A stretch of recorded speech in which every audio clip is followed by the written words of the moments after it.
नमस्कार विद्यार्थी मित्रांनो,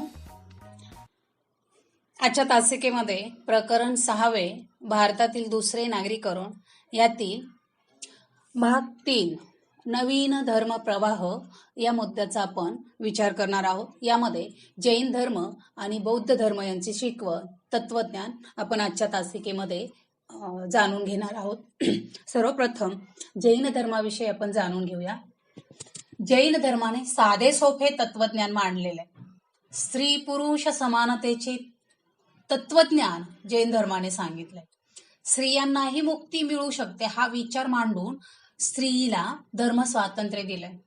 जाती व्यवस्था अमान्य करून सामाजिक समतेचा विचार मांडलेला दिसून येतो। हे सर्व विचार ज्ञान सर्वसामान्य माणसाच्या बोलीभाषेत प्राकृत भाषेत मांडल्याने सामान्य माणूस या धर्माच्या तत्वज्ञानाकडे आकर्षित झाला आणि त्यातूनच जैन धर्माचा उदय घडून आला।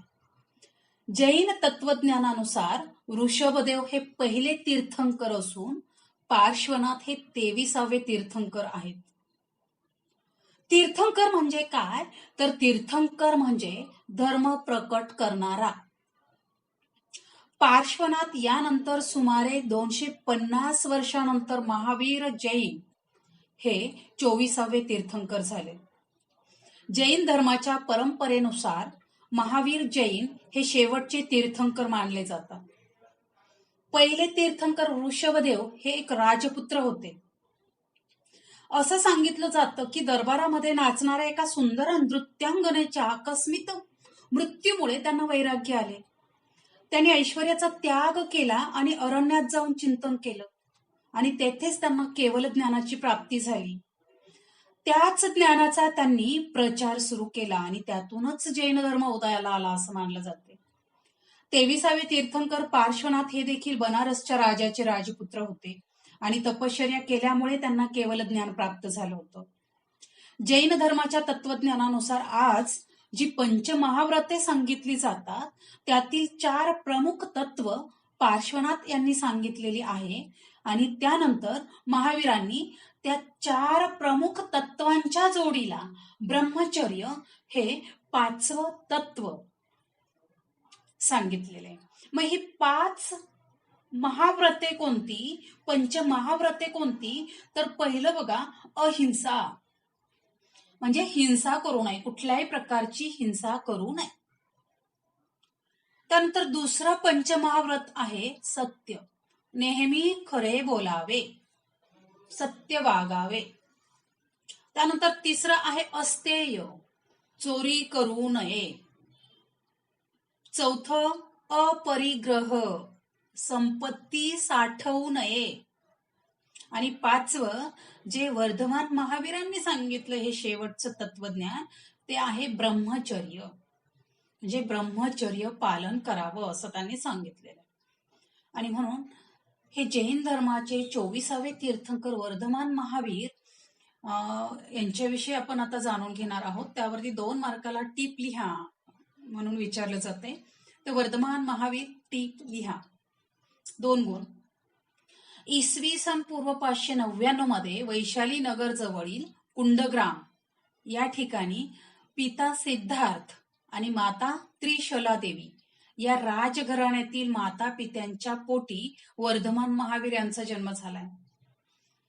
आता वैशाली नगर जवळील कुंडग्राम म्हणजे आजच्या मुजफ्फर जिल्ह्यामध्ये वर्धमान महावीर यांचा जन्म झालाय। यशोमती नावाची सुंदर पत्नी आणि अनुजा नावाची सुंदर मुलगी त्यांना होती। त्यांचा त्याग करून म्हणजे आपल्या कुटुंबाचा त्याग करून त्यांनी विरक्तावस्थेत वयाच्या 30व्या वर्षी गृहस्थी जीवनाचा त्याग करून खऱ्या सुखाचे मूळ शोधण्यासाठी सुमारे 13 वर्ष तपश्चर्या केली आणि त्यानंतर म्हणजे वयाच्या 42व्या वर्षी त्यांना केवल ज्ञान प्राप्त झाले।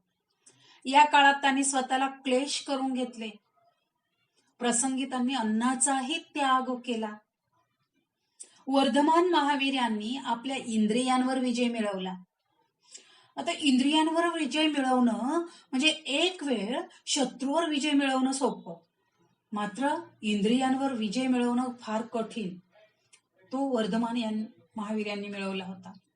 युद्धभूमीवरील शत्रूवर शस्त्रांच्या शक्तीने विजय मिळवणारा वीर असतो, मात्र इंद्रियांवर विजय मिळवणारा महावीर ठरतो. म्हणजे या अर्थाने वर्धमान हे महावीर जैन या नावाने प्रसिद्ध पावले. इंद्रिय म्हणजे जिन. जिन या शब्दावरून या धर्माला जैन या नावाने ओळखलं जाऊ लागलं. लोक त्यांना केवली, जीन, महावीर अशा वेगवेगळ्या नावांनी ओळखू लागले आणि त्यांच्या अनुयायांना जैन असं म्हटलं जाऊ लागलं. म्हणजे केवल ज्ञान प्राप्तीनंतर 30 वर्ष वर्धमान महावीर यांनी लोकांना उपदेश करण्यासाठी सतत भ्रमण केले. त्यांनी अर्धमागधी या लोकभाषेमध्ये उपदेश केला.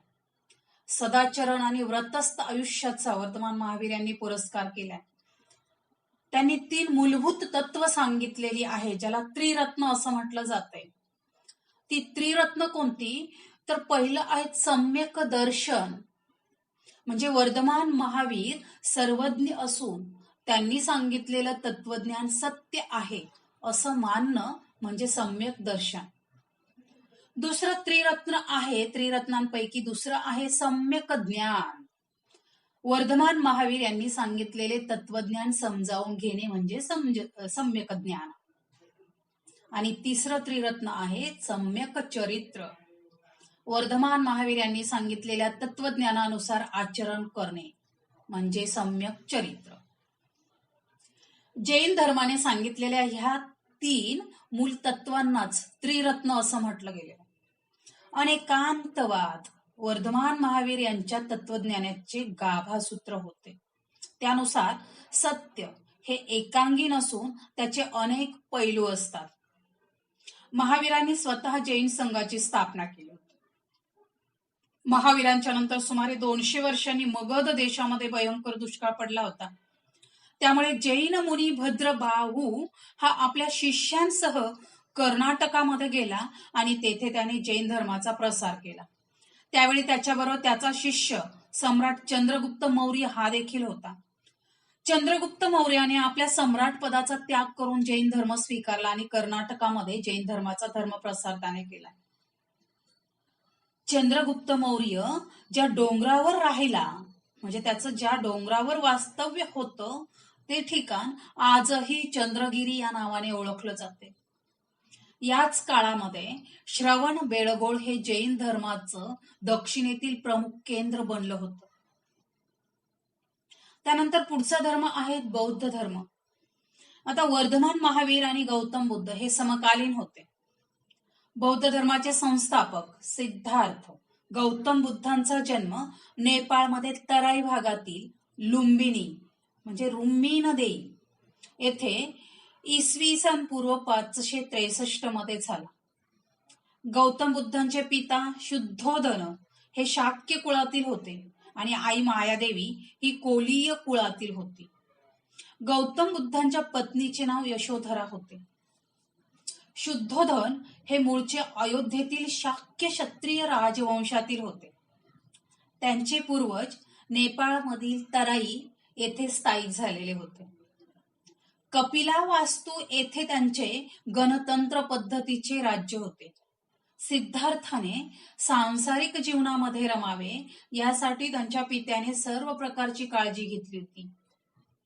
मात्र सिद्धार्थ सांसारिक जीवनामध्ये रममान झाले नाहीत.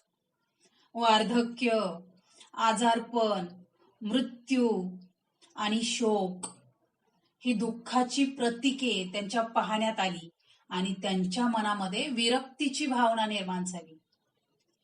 पत्नी यशोधरा आणि पुत्र राहुल यांचा त्याग करून दुःखाचे मूळ शोधून जीवनाचे खरे सत्य जाणून घ्यावे यासाठी त्यांनी भगवी वस्त्र धारण केली आणि ते संन्यासी बनले. या घटनेला महाभिनिष्क्रमण असं म्हटलं जातं. संन्यासी झालेल्या सिद्धार्थ यांनी अनेक ज्ञानी व्यक्तींकडून ज्ञान प्राप्त करून घेण्याचा प्रयत्न केला, मात्र त्यांच्या मनाचं समाधान झालं नाही. अत्यंत क्लेश करून घेतले त्यांनी. अन्न, पाणी, वस्त्र, निवारा या सगळ्यांचा त्याग करून देखील त्यांना ज्ञानप्राप्ती झाली नाही. शेवटी आत्मक्लेशाचा मार्ग त्यांनी सोडून दिला. भटकंती, चिंतन आणि तपस्या चालूच ठेवली. 6 वर्षांच्या कालखंडानंतर निरंजन म्हणजे लीलाजन या नदीच्या काठावर गया येथील एका पिंपळाच्या झाडाखाली ते ध्यानस्थ बसले. त्या ठिकाणी ते चिंतन करीत असतानाच त्यांना वयाच्या 35व्या वर्षी दिव्य ज्ञानाची प्राप्ती झाली. दिव्य ज्ञान प्राप्त झालेला म्हणजे बुद्ध. या अर्थाने सिद्धार्थ आता बुद्ध या नावानेच ओळखले जाऊ लागले. कसे? तथागत, शाक्यमुनी म्हणूनही ते ओळखले जाऊ लागले. ज्ञान प्राप्तीनंतर त्यांनी सारनाथ जवळील ईशीपट्टण येथे मृगवनामध्ये पहिला उपदेश केला. या प्रसंगाला धुमसबत्तन म्हणजे धम्मचक्क पदबत्तन असे म्हटले जाते. पुढे 45 वर्ष लोकांना धम्माचा उपदेश करण्यासाठी त्यांनी सतत भ्रमंती केली. पाली या लोकभाषेमध्ये त्यांनी उपदेश केला. पिंपळाच्या वृक्षाखाली ज्ञान प्राप्त झाल्याने तो पिंपळ वृक्ष बोधी वृक्ष या नावाने संबोधला गेला. सिद्धार्थाची माता मायादेवी हिचे निधन झाल्यामुळे सिद्धार्थाचा सांभाळ त्याच्या मावशीने म्हणजे गौतमीने केला आणि म्हणून सिद्धार्थ गौतम या नावाने ओळखला गेला. अशा अर्थाने सिद्धार्थ गौतम बुद्ध झाले. बुद्धांना प्राप्त झालेले ज्ञान, त्यांनी दिलेली शिकवण आणि आचरण यास बौद्ध धर्म असं म्हटलं जाऊ लागलं. गौतम बुद्धांनी त्यांच्या उपदेशामध्ये दुःख या मनुष्य जीवनाच्या मूलभूत प्रश्नाकडे लोकांचे लक्ष वेधले. मुळात दुःख का होते आणि दुःख उत्पन्न होऊ न देण्याचा उपाय काय, या 2 गोष्टींना अनुलक्षून त्यांनी लोकांना उपदेश केला. त्यांच्या उपदेशामध्ये त्यांनी 4 आर्य सत्य म्हणजे श्रेष्ठ सत्य सांगितलेली. ती 4 आर्य सत्य कोणती? तर पहिलं आहे जगात सर्वत्र दुःख आहे. जन्म हा दुःखमय आहे. वार्धक्य, आजारपण, मृत्यू, शोक या गोष्टी देखील दुःखमय आहे. दुसरा आर्य सत्य त्यांनी सांगितलंय की या सर्व दुःखांचे मूळ कारण तृष्णा म्हणजेच वासना आहे. यामुळेच मनुष्य भोगविलासाकडे आकर्षित होत असतो. आणि म्हणून तिसरं आर्य सत्य सांगितलंय त्यांनी की वासना किंवा तृष्णा यांचा त्याग केल्याने दुःखाचा नाश होईल. म्हणजेच तृष्णेवर विजय मिळवला की दुःख निरोध होतो असं त्यांचं म्हणणं होतं. त्यानंतर शेवटचं म्हणजे 4थं आर्य सत्य आहे अष्टांगिक मार्ग. अष्टांगिक मार्ग हा दुःख निरोधाचा मार्ग आहे. वासनेचा त्याग करण्यासाठी अष्टांग मार्गाचा स्वीकार केला पाहिजे असं गौतम बुद्धांनी सांगितलंय. मग हे अष्टांग मार्ग कोणते? तर त्या अष्टांग मार्गामध्ये गौतम बुद्धांनी 8 गोष्टी सांगितलेल्या आहेत.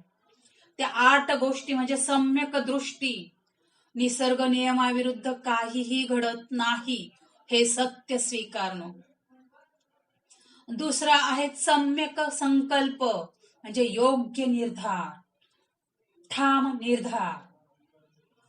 तिसरं सम्यक वाचा म्हणजे योग्य ते बोलणे. सम्यक कर्मांत योग्य वर्तणूक, योग्य वागणे, चांगलं कर्म करणे.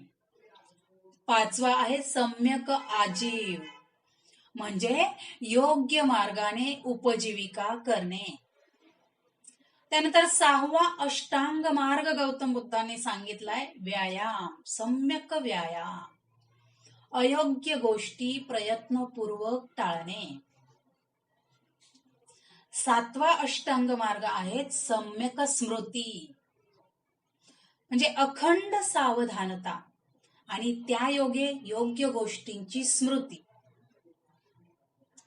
त्यानंतर शेवटचा अष्टांग मार्ग सांगितला त्यांनी सम्यक समाधी, सुखदुःखाच्या पलीकडील अवस्थेमध्ये चित्त स्थिरावणे. याला सम्यक समाधी म्हटले म्हणजे ध्यान धारणा. मेडिटेशन. अष्टांगिक मार्ग, मध्यम प्रतिपद असं देखील त्याला म्हटलेलं आहे. यानंतर त्यांनी पंचशील तत्व सांगितलेली आहे, म्हणजे 5 नीती तत्वांचं आचरण माणसाने केलं पाहिजे खऱ्या सुखाच्या प्राप्तीसाठी, हेही गौतम बुद्धांनी सांगितलेले आहे. आणि म्हणून खऱ्या सुखाच्या प्राप्तीसाठी गौतम बुद्धांनी 5 नीती तत्वांचं आचरण करायला जे सांगितलेलं आहे ते 5 नीती तत्व कोणती, तर पहिलं आहे अहिंसा, कोणत्याही प्राण्याची हत्या करू नये. दुसरं सांगितलेलं आहे सत्य, नेहमी सत्य बोलावे, म्हणजे नेहमी खरे बोलावे. तिसरं आहे अस्तेय, स्वतःला जे दिलेले नाही ते घेऊ नये, म्हणजेच चोरी करू नये. चौथं अपेयपान, म्हणजेच मादक पदार्थांचे सेवन करू नये.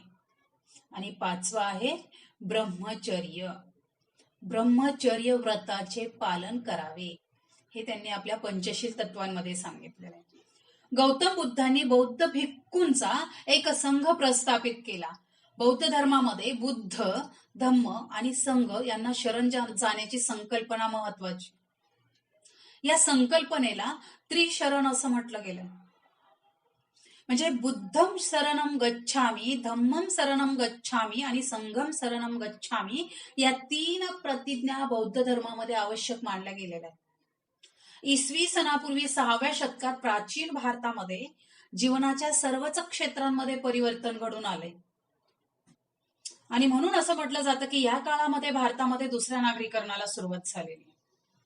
महाजन पदांमधील सत्ता संघर्षाला या काळामध्ये सुरुवात झालेली आहे. प्रगतीला या काळामध्ये सुरुवात झाली, विकासाला या काळामध्ये सुरुवात झालेली आहे.